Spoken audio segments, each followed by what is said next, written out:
નમસ્કાર મિત્રો, મારી યુટ્યુબ ચેનલમાં આપનું સ્વાગત છે। સરકારશ્રી દ્વારા યોજનાઓ તો ઘણી બહાર પાડવામાં આવે છે, પરંતુ આ યોજના વિશે આપણને પૂરતી માહિતી ના હોવાના કારણે આપણે તેનો લાભ લઈ શકતા નથી। તો આજે આપણે એવી જ એક સરકારશ્રી દ્વારા બહાર પાડવામાં આવેલ લેપટોપ સહાય યોજના વિશે વાત કરીશું। આ યોજના હેઠળ વિદ્યાર્થીને લેપટોપ ખરીદવા માટે સરકારશ્રી દ્વારા ₹25,000ની નાણાકીય સહાય આપવામાં આવે છે। તો આ યોજનાનો લાભ કોણ કોણ લઈ શકે છે, કયા ડોક્યુમેન્ટની જરૂર પડે અને આ યોજનાનું ફોર્મ કે વેબસાઇટ ઉપર ભરવું તેની સંપૂર્ણ માહિતી હું આ એક જ વિડીયોમાં આપવાનો છું। તો જો તમે અમારી યુટ્યુબ ચેનલમાં ન હોય તો અમારી યુટ્યુબ ચેનલને સબસ્ક્રાઈબ કરો અને આ વિડીયો પૂરેપૂરો જોવા વિનંતી।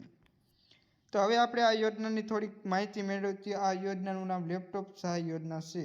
આ યોજનાનો સારાંશ જોઈએ તો શ્રમયોગી બાળકોને પ્રોત્સાહન મળી રહે અને શિક્ષણ પાછળનો આર્થિક બોજો ઘટી રહે તે માટે લેપટોપ ખરીદવા માટે સહાય આપવામાં આવે છે। એટલે કે શિક્ષણ ક્ષેત્રે બોજો ઘટાડવા માટે સરકારશ્રી દ્વારા ₹25,000ની લેપટોપ ખરીદવા માટે સહાય આપવામાં આવે છે। ત્યારબાદ આ યોજનાનો વિભાગ એટલે કે આ યોજના કયા વિભાગ સાથે જોડાયેલી છે, તો શ્રમ કૌશલ્ય વિકાસ અને રોજગાર વિભાગ સાથે આ યોજના જોડાયેલી છે। ત્યારબાદ જોઈએ તો આ યોજનાનું ક્ષેત્ર શ્રમયોગી કલ્યાણ છે, એટલે કે શ્રમયોગી કલ્યાણ ક્ષેત્રના વિભાગની આ યોજના છે। હવે આ યોજનાના માપદંડની વાત કરીએ કે આ યોજનાનો લાભ કોણ કોણ લઈ શકે છે અને કયા માપદંડો છે। તો સૌપ્રથમ કેટેગરીની વાત કરીએ તો તમામ કેટેગરીના લોકો આ યોજનાનો લાભ લઈ શકે છે। ત્યારબાદ જાતિ સંબંધી પાત્રતાની વાત કરીએ તો તમામ જાતિના લોકો આ યોજનાનો લાભ લઈ શકે છે। ત્યારબાદ આપણે વ્યવસાયની વાત કરીએ તો કયા વ્યવસાય કરતા લોકો આ યોજનાનો લાભ લઈ શકે છે, તો સંગઠિત ક્ષેત્રના શ્રમયોગીઓ આ યોજનાનો લાભ લઈ શકે છે।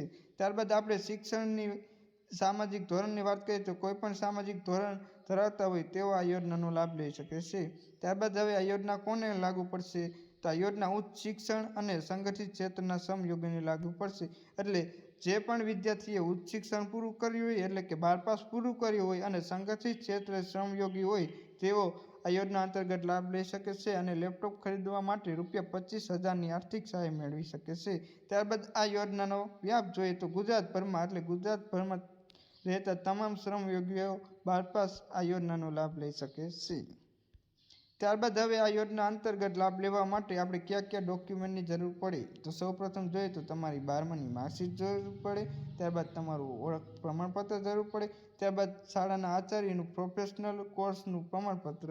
ત્યારબાદ જોઈએ તો રજિસ્ટર ફીની ચલણી નકલ। ત્યારબાદ આધાર કાર્ડ, તમારા બેંકની પાસબુક, ફી ભર્યાની રસીદ, ધોરણ 12ની માર્કશીટ, બોનાફાઇડ સર્ટિફિકેટ અને લેપટોપ ખરીદ્યાનું બિલ સાથે જોડવાનું રહેશે। ત્યારબાદ આપણે બીજા ડોક્યુમેન્ટની વાત કરીએ તો એપોઇન્ટમેન્ટ લેટર પ્રમાણિત નકલ, ત્યારબાદ વિદ્યાર્થીની આધાર કાર્ડની નકલ। અહીં દર્શાવેલ ડોક્યુમેન્ટ તમારે આ ફોર્મ સાથે જોડવાના રહેશે। ત્યારબાદ હવે આપણે આ ફોર્મના વિગતની વાત કરીએ તો એપ્લિકેશન ફોર્મ કયા પ્રકારનું છે, તો આ એપ્લિકેશન ફોર્મ તમારે ઓનલાઈન ભરવાનું રહેશે। ત્યારબાદ આ યોજનાની આપણે વિસ્તૃત માહિતી ક્યાંથી મેળવી શકીએ, તો આ યોજનાની વિસ્તૃત માહિતી અહીં દર્શાવેલ વેબસાઇટ ઉપરથી તમે મેળવી શકો છો। ત્યારબાદ હવે આપણે વાત કરીએ કે આ યોજનાનું આપણે ઓનલાઈન ફોર્મ કઈ રીતે ભરવું, તો આ યોજનાનું ફોર્મ આપણે અહીં દર્શાવેલ વેબસાઇટ ઉપર જઈ અને ઓનલાઈન ભરવાનું રહેશે। ત્યારબાદ હવે આ યોજનાના જીઆરની વાત કરીએ, ઠરાવની વાત કરીએ તો અહીં દર્શાવેલું છે કે લેપટોપ ખરીદવા સહાય યોજના અમલ મૂકવા બાબતે। તો ગુજરાતમાં આવેલ સંગઠિત ક્ષેત્રના કામ કરતા શ્રમયોગીઓના બાળકો ધોરણ 12માં બોર્ડની પરીક્ષામાં 70 કે તેથી વધુ પર્સન્ટાઇલ મેળવી ઉત્તીર્ણ હોય અને ત્યારબાદ પ્રોફેશનલ કોર્સ અને ડિઝાઇનિંગ કોર્સના સ્નાતક કક્ષાના MBBS, ફિઝિયોથેરાપી, હોમિયોથેરાપી કોર્સ અથવા તો એન્જિનિયર જેવા સિવિલ ઇલેક્ટ્રોનિક વગેરે કોઈપણ એન્જિનિયરિંગ ડિગ્રી કોર્સ તથા CA, CWA, ICFA અને CS ચાલુ નાણાકીય વર્ષ પ્રવેશ મેળવવા માટે વિદ્યાર્થી દ્વારા નવું લેપટોપ ખરીદવામાં આવે તો નવું લેપટોપ ખરીદી પર 50%ની રકમ અથવા તો વધુમાં વધુ 25,000ની રકમ મર્યાદામાં સહાય ચૂકવવામાં ઠરાવવામાં આવે છે।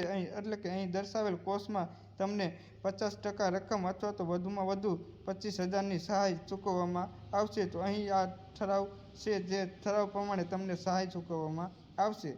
તો આ હતી સરકારશ્રી દ્વારા બહાર પાડવામાં આવેલ લેપટોપ સહાય યોજના। હું આશા રાખું છું કે તમને મારો વિડીયો ગમ્યો હશે અને જો તમને મારો વિડીયો ગમ્યો હોય તો મારા વિડીયોને જે લોકો આ યોજનાનો લાભ લઈ શકે તે લોકો સુધી પહોંચાડવા વિનંતી અને તેઓ પણ આ યોજનાનો લાભ લઈ શકે છે અને પોતાના માટે લેપટોપ ખરીદી અને સહાય મેળવી શકે છે।